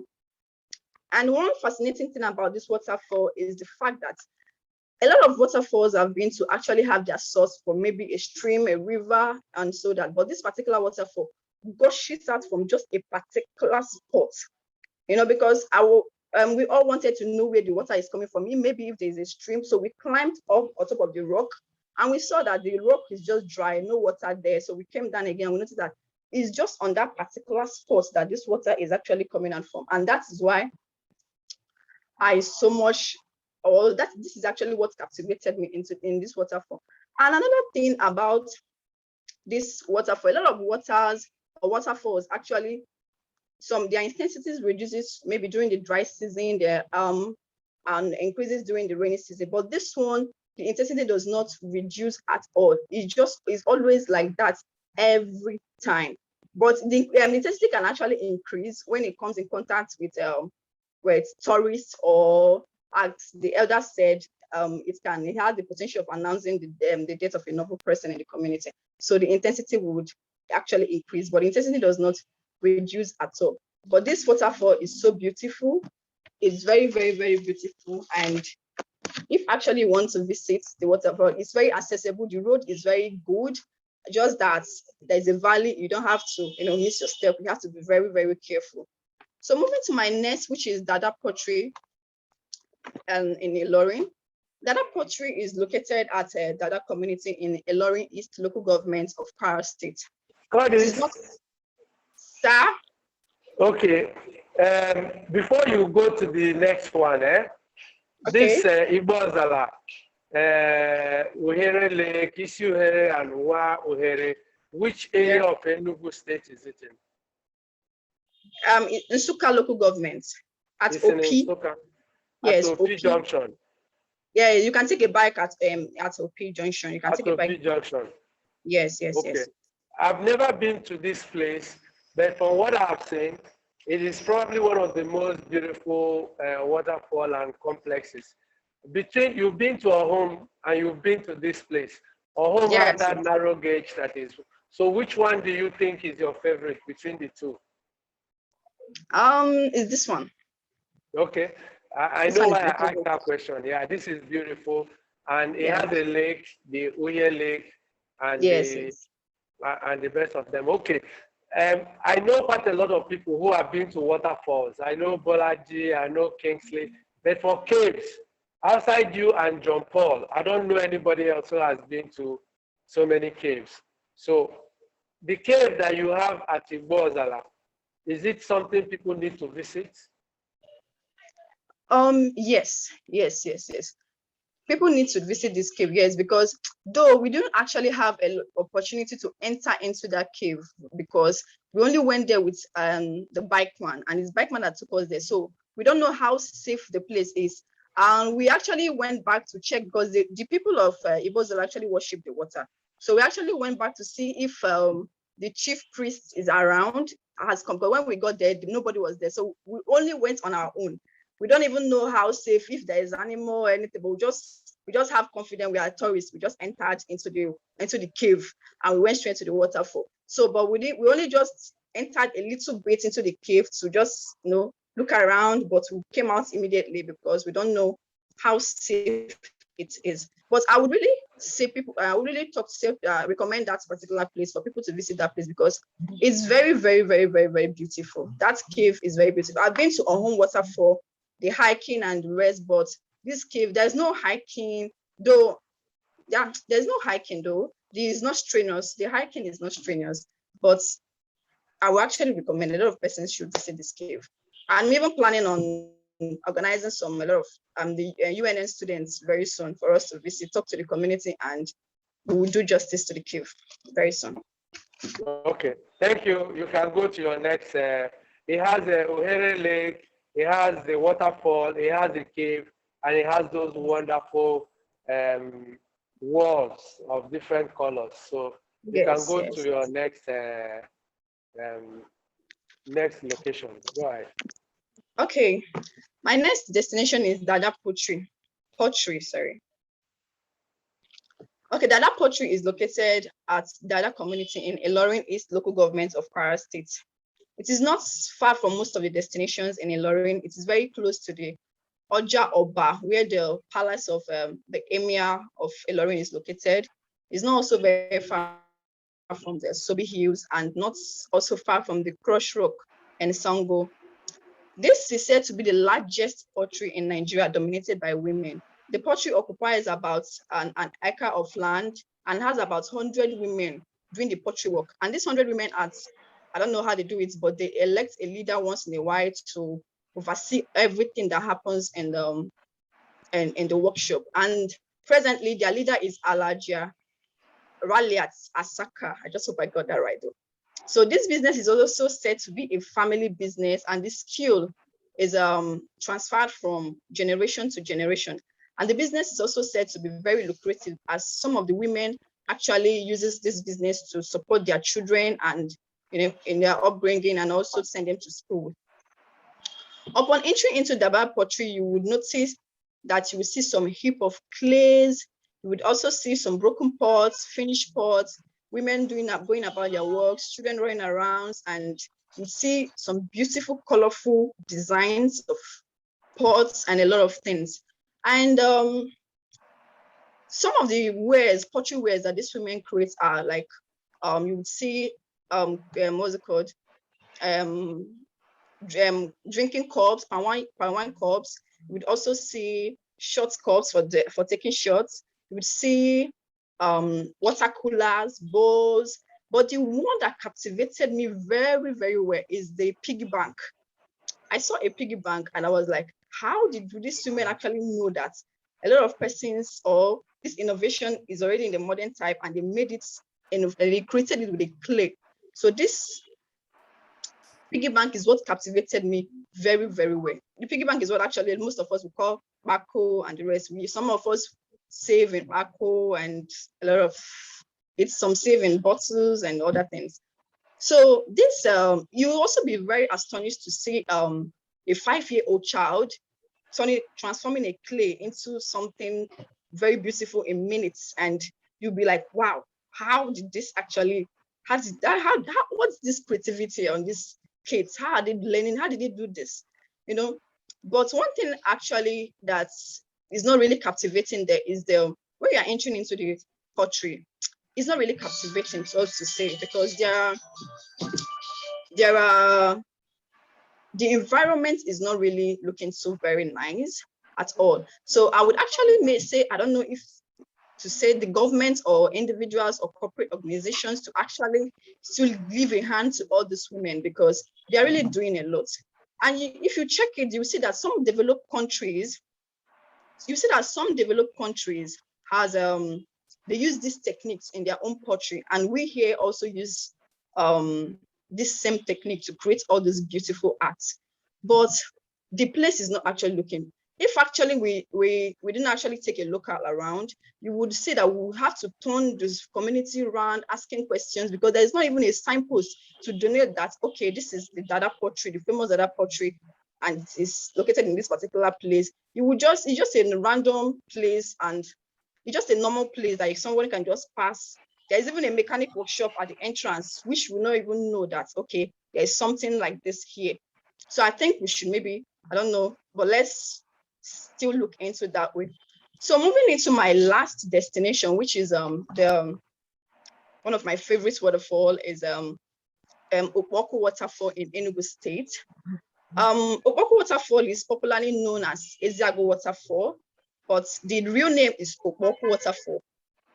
This waterfall is located in Omuhu community in Eziago South local government of Enugu State. And Omuhu community is about 30 to 35 minutes drive from the capital city of Enugu State.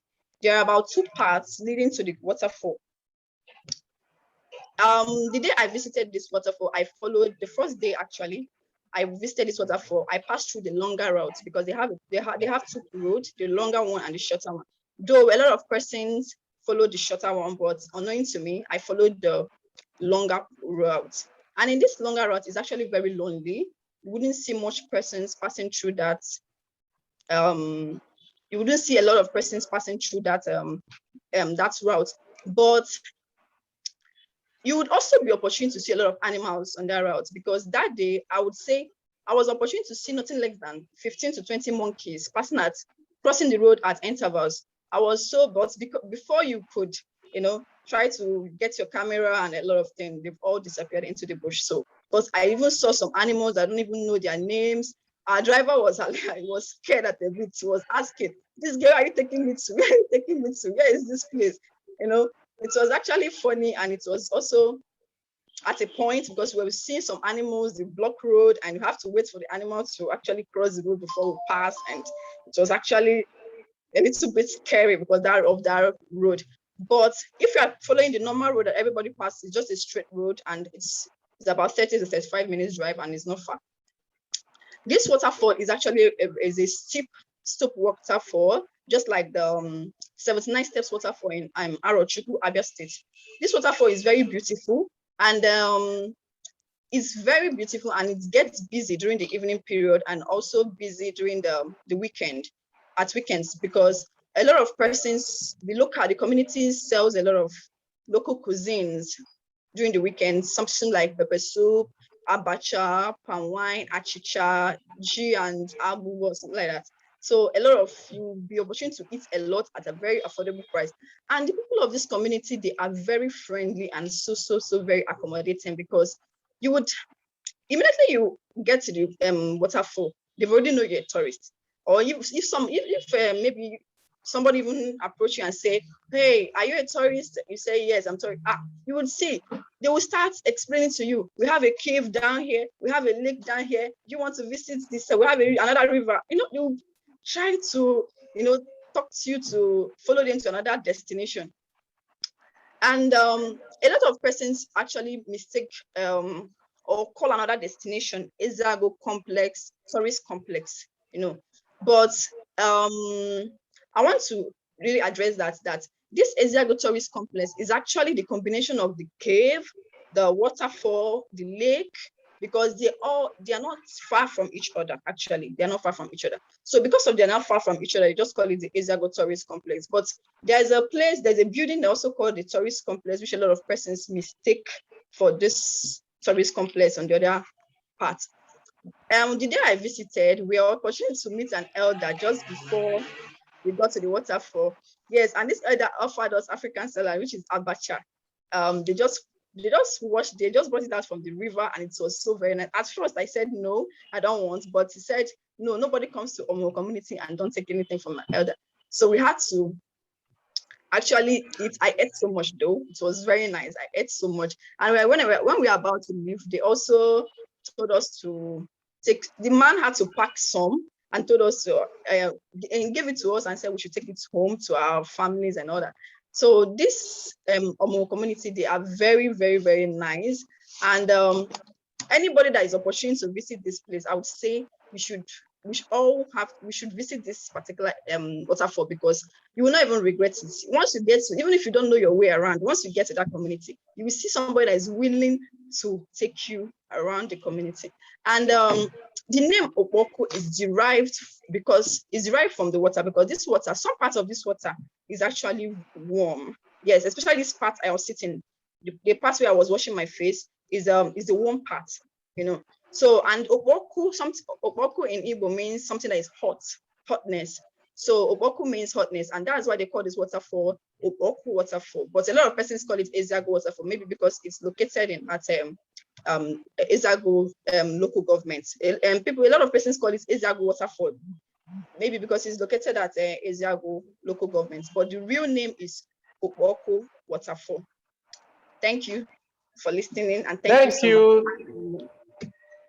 Thank you. You now know why we see you as a superstar. Little you have been everywhere. You've been to the most dangerous places. You've climbed the mountains. You've gone to the waterfalls. And I'll try and communicate your suggestions to Obauku Cave, the government of Anambra. There has to be a sign, and there has to be a fixed fee for people, so anybody coming can plan. It shouldn't depend on what anybody is saying. So, yes. For Kwara, Dada Pottery, last year there was argument between the one in Naija State and Abuja and the one in Kwara, which one was bigger, but everybody says Dada Pottery is the biggest in Nigeria, and I'm surprised there is no signboard. It's a women community thing, so all these NGOs, all these female interest NGOs should get involved there. So we'll also communicate that. And I thank you for explaining the Bozala thing for me. I've never been to that. I know P Junction. I passed there quite a lot of time, and I didn't go finding out the complex there. Enugu State is blessed with waterfalls, caves, and everything. And you explained to me now the whole Ezeago complex, the differentiations and the rest of them. So we are getting educated. We'll bring you back because you have so many stories to tell. There is a part of your presentation I wanted to hear, but you missed it today. And that has to do with your experience going to Akasa. And the boat ride on Nembeland. Okay, Akasa is the southernmost part of Nigeria. It's the lowest part of Nigeria. And there's a big story about the invasion, the Akasa War between the Nigerian and the British. So, Yes, yes. and you had some experience there, but that's another story. So I'll bring you back, and I thank you for this experience today. For next week, we have your twin, the other lady who also has been everywhere. Amazing twins of tourism in Nigeria. Yeah, Miriam Iola will be on next week, and she's going to blow us away. If you see those pictures with Kingsley, one of the ladies with the long hair, that's Miriam. Between Miriam and Cordis, they are my favorite travelers for last year. The girls took risk and they went everywhere. So they are going to share a video, a picture of the people who are going to be our guests next week. All the way from Ibadan, we have Olanike Palms Travel. She's going to, I'm waiting for the pictures to come on the screen. She's going to share with us. She's on now. I know she's ready. She's seen the justice others have done. So we are going to have Miriam. And we are going to go all the way to Mambila to bring someone there that everybody will want to see. And his name is Bethel. You've heard about Bambila. You've heard about Mambila, Chapawadi. We have someone who lives on Mambila. So he's going to unravel the whole secrets of Mambila with us. And Miriam will be on, Palms will be on, Nike, and all the way to Enugu. I think we have Regina, right? Regina from Enugu. If you hear about all these Igbo Zala, Nike Pine Forest, and all of those, we have someone based in Enugu who is going to unravel everywhere. So we have Bethel from Mambila, we have Nike from Ibadan, we have Regina from Enugu, and we have Miriam from everywhere. Miriam is like Cordis, she's everywhere. So I wouldn't know if she's Lagos or Ibadan. I don't know where she is now. But next week, don't miss it, the same time. And please, in your own time, contact these people and get to know those places and they can guide you. Nigeria is safe to travel if you are guided. If you're on your own, you're on your own. But if you get into the hands of these people, they have the connection, they have the contacts, and I can take you safely around Nigeria. So I thank you all that have been with us today, and keep a date with us next week. We are going to share the flyer. We are going to share the contacts, 3 p.m., same time next week. Put it in your diary. Akwaba is back. Akwaba is there November 29th and 30th. 2021 at the Co Hotel. So until we meet again next week, thank you all. No matter where you go, remember the road that will lead you home.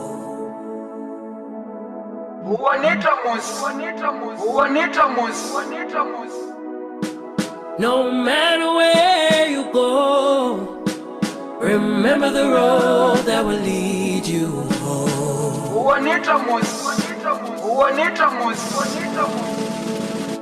That will lead you home.